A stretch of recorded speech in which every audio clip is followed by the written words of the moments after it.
Yo, what's up? This is your girl Bree at Skulls and Bones 444. Happy belated St. Patty's Day. I hope that everybody was okay. All right. No one did any stupid shit. All right. Hope you all got, cabs or Ubers or Lyfts, whatever. Okay. Because, getting in trouble, you don't want to get in trouble. Anyways, yeah, this is for the whole collective and the opposition. I gotta tell you right now, I'm getting a message, just a download real quick here, that the initials BS is coming to mind, and the first initial stands for the name Danny. But I'm not gonna say what the last name is to be professional and keep shit anonymous. Anyways, this message is interesting. So, the numbers and synchronicities are all over the place, y'all. Here's a list of the most common ones that you're probably seeing as of lately. Wow, one, two, three on the timer when I said that. The most common ones though lately. 111, a lot of ones, man. 222, 333, 311, 344, 444, a lot. 555, a lot. 777, 145, 144, lots of eights. 888, 808, and 818. The other numbers that you guys have been seeing for quite some time now: 123, 1234, 666, 1010, 1111, 1213, 1212, 1313, 1414, 1616, 1144, and 1155. And it was just 222 on the timer after I finished saying that. And also, the animal kingdom is speaking big time. Y'all could definitely be seeing animals like blue jays, cardinals, finches, crows, butterflies, squirrels, and dragonflies, etc. These animals got messages for you, so pay attention, look them up, and what they represent. Okay? I do know that blue jays, they are uh, beautiful messages, beautiful signs that the divine, the archangels, and any passed over loved ones that are watching you and protecting you. Okay? Um, Butterflies, they talk about death and transition. Because you guys, the collective, the divine feminine and divine masculine, have been definitely been transitioning into much better versions of themselves, while the opposition, they've continued to stay in their own toxic lifestyles of drinking, drugs, boozing, you name it. Okay, and I know that cardinals are a very good omen for good luck, big time good luck, and good fortune. Crows, I honestly have a love hate relationship for crows because 420 on the timer. Crows, when you look up at them, they're beautiful birds, and their coat of feathers, it looks very shiny and it's beautiful. But the old omen of it being a sign of bad luck, it rings true, at least in my experience. It could be for your experiences too, guys. 454 on the timer. Even though in modern day age it talks about, uh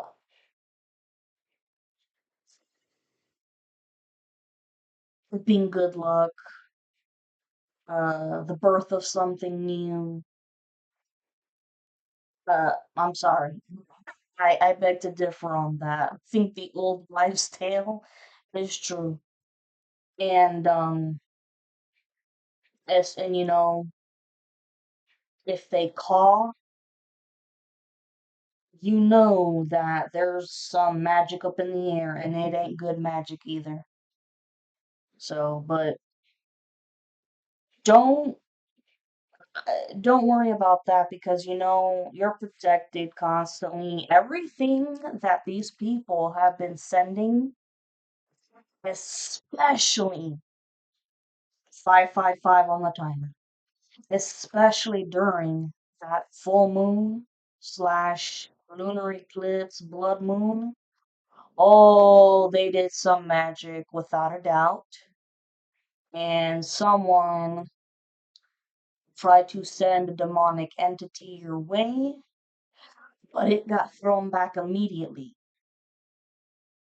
Enough's fucking enough. This is divine intervention. Anyways, um, squirrels. You know how squirrels, save their nuts and shit for the winter? Well, this is like all of your hard work, collective, and changing and transitioning. It's gonna pay off. You're getting your rewards. They're beautiful rewards coming in. And dragonflies. Okay. All right. Here we go now. On another note, my dearest divine feminines, get ready for all types of communication that's coming right around the corner. I'm talking like the end of this month of March and all of April. These messages are going to be full of all types of information, such as good surprises, good fortune, divine masculine risking everything for happiness, um, financial wealth, increase of spiritual wealth, discovering the missing pieces of the puzzle that make up this whole picture because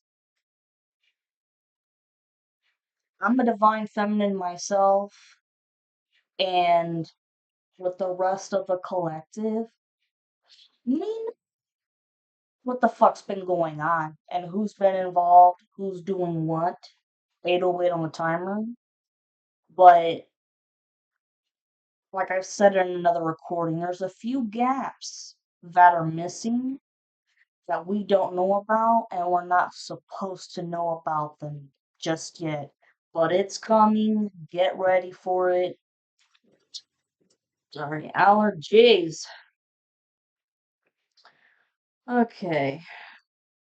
Finding out who stole your inheritance that was left to you by a passed on loved one, and how that person forged your signature so that they could take the money or the house for themselves, who used your identity to take out a loan for an apartment to which they didn't live in for very long, and possibly being in an illegal forced marriage in which someone forged your signature on a certificate just to gain access to your inheritance, etc.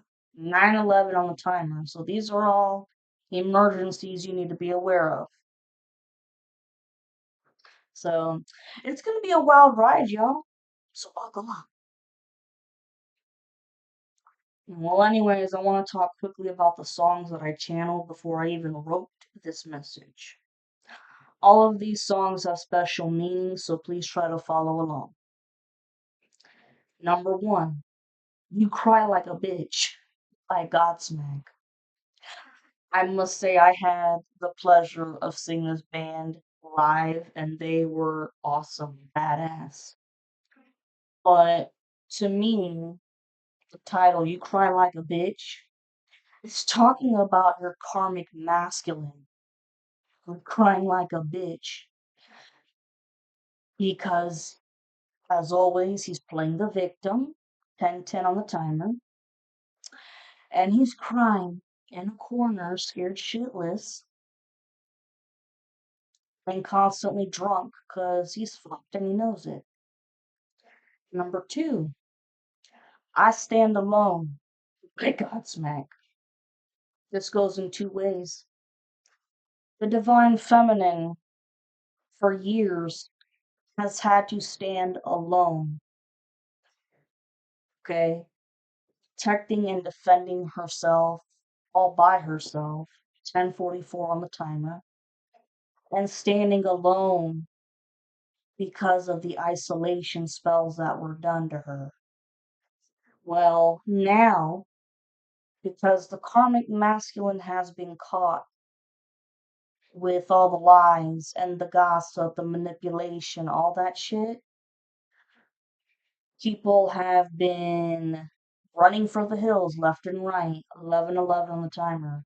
So now he's standing alone. And he doesn't know how to handle this shit because he's always been used to being the center of attention and always having people around him. He doesn't even know how to be alone without a significant other. Okay? Number three, move, bitch. Get out the way. Get out the way, bitch, move. By Ludicrous. This goes in sideways. Karmic, listen, karmic masculine, karmic feminines of all sorts. Move, bitch. Get out the way. Get out the way, bitch, move. Divine intervention is here. Move your ass. 12:12 on the timer. Number four, I'm all out of love by Air Supply. Here's the thing. This song talks about a guy who loves a woman so much that he's completely lost without her in his life. And he doesn't have any love to give to anyone else. In fact, in one of the lyrics, he talks about coming home, which means that he wants to come back home to the love of his life. Yeah, this song is not for the karmic masculine, it's for the divine masculine. Number five, Telephone Line by Electric Light Orchestra. I also had the pleasure of seeing that band live. Number six, Strange Magic by Electric Light Orchestra. Number seven, Don't Bring Me Down, the Electric Light Orchestra. And y'all, let me tell you, there's no doubt in my mind that I channeled this song so that it would encourage the divine masculine to not let these friends bring him down when it comes to who he wants to be with or how to live his life. Number eight, More Than a Woman by the Bee Gees. Number nine, How Deep Is Your Love by the Bee Gees. Number 10, Highway to Hell by AC/DC. When this song came to mind, it made me think of two things, okay? Number one, my experience as a divine feminine who was forced to go on a journey to hell. A journey that was full of tumultuous events. But despite all the death magic, I still found my way out, even if it meant having to walk through hell's fire and brimstone. And on the other hand, the karmic masculine and the other coven members are on their way to hell, but they're not coming out. And by the way, I want to make it clear that I have absolutely nothing against this band. In fact, they're one of my favorites. They've always been one of my favorites. And if I had the chance to see them back in their heyday, I would have done it in a heartbeat. Now, here's the nitty gritty of other shit. I want to mention the fact that there was another karmic feminine that the divine masculine dated. This relationship lasted for about 6 to 9 months, and she lives hours away from him. So, technically speaking, this was a long distance relationship. Furthermore, this karmic feminine is also a dark witch, specifically a dark high priestess. Okay? And her initials are AH. The first initial stands for the name Amanda. But as usual, I'll keep her last name anonymous for professional reasons.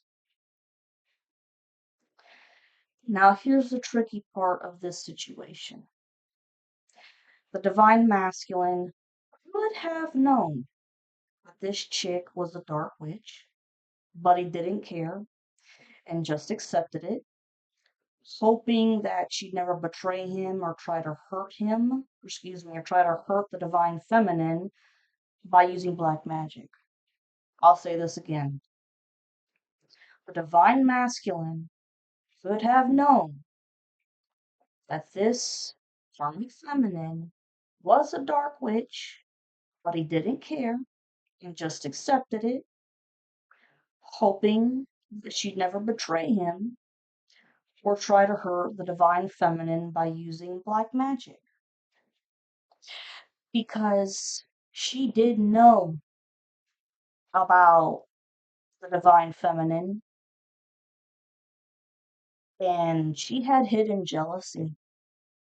Uh-huh. Anyways, however, without his knowledge, she was definitely involved with the coven's secret workings. Or could have been the exact opposite, and that the divine masculine didn't know that she was a dark high priestess, because she hid this information very well. And the relationship was somewhat of a setup. The reason why I'm saying this is because she's mutual friends with damn near everyone in the coven, just like the divine masculine was. And seeing as how the divine masculine didn't, that these people were doing black magic at the time, it made it very easy for this karmic feminine to be hidden in plain sight without him thinking twice. And I sensed that she was secretly being paid to date him, but it was to keep him distracted from trying to make any moves towards the divine feminine. 1818 on the timer. Not to mention, it just so happened that this woman was a lot like the divine feminine, in the sense that they both love Halloween and horror movies. They both like to investigate haunted houses and haunted establishments, and they're both witches. However, the karmic feminine is a dark witch, and the divine feminine is a white witch.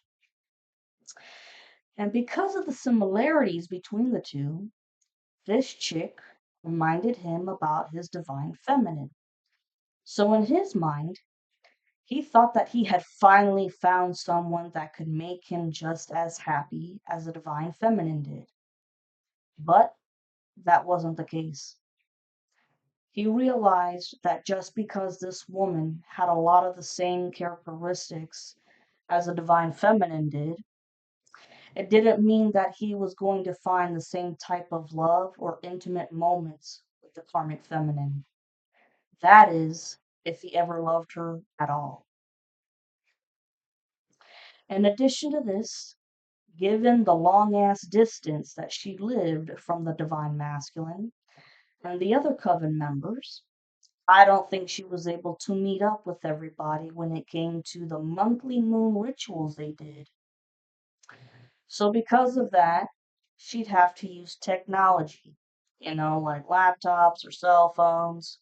2002 on the timer. She'd have to use the technology like laptops or computers, cell phones, to watch and participate in the rituals. And when it comes to these rituals, she had the same goal in mind, just like everyone else. And that was to kill the divine feminine using black magic and then making her a blood sacrifice to the devil. 20, 30 on the timer. And I'll end it with this. There's no doubt in my mind that, the divine masculine, whenever we took a turn to go and visit karmic feminine, they'd hang out, whatever, in her room and shit. And she had a hidden satanic altar, okay? But never really let on to anything going on about that. 21, 21 on the timer. And then she also had another altar that was on display to give the image or the facade that she wasn't into the dark shit. So, y'all, anyways, hope you guys are surviving allergy season. Take it easy for now.